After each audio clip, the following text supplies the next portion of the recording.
The key to happiness is not being loved, it is having someone to love. James summarizes the teaching of the New Testament when he says,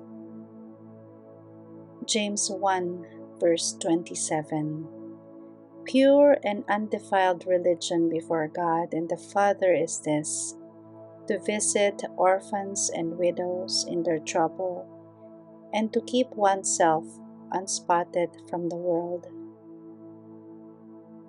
James says that this is pure and undefiled religion before God and the Father. There is a negative side to this.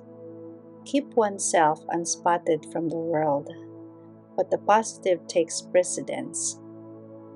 To care for the orphans and widows. Are you practicing that kind of religion? If not, who exempted you?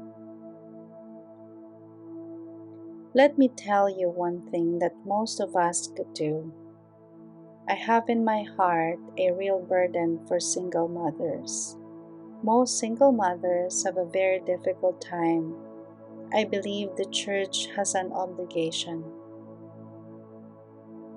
I said this to a brother once and he said, well, it's their sin that got them into that trouble. That is not really the truth, but even if they were, where in the gospel does Jesus forbid us to show mercy to sinners? After all, they need mercy, as we all do. But most of them are left struggling with a situation that they're not really guilty for. I believe the church can do something for single mothers. Let me say this to you.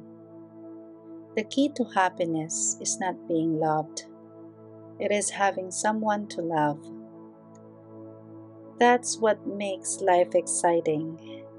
You see, selfishness is the key to misery. You can be a very spiritual, very committed, and still be pretty miserable. But there are people not very far from you who need your love.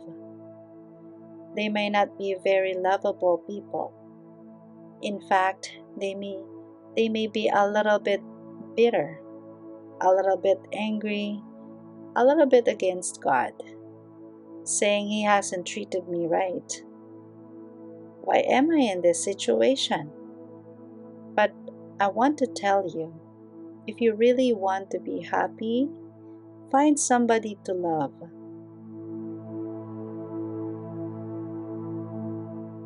It will make all the difference in your life.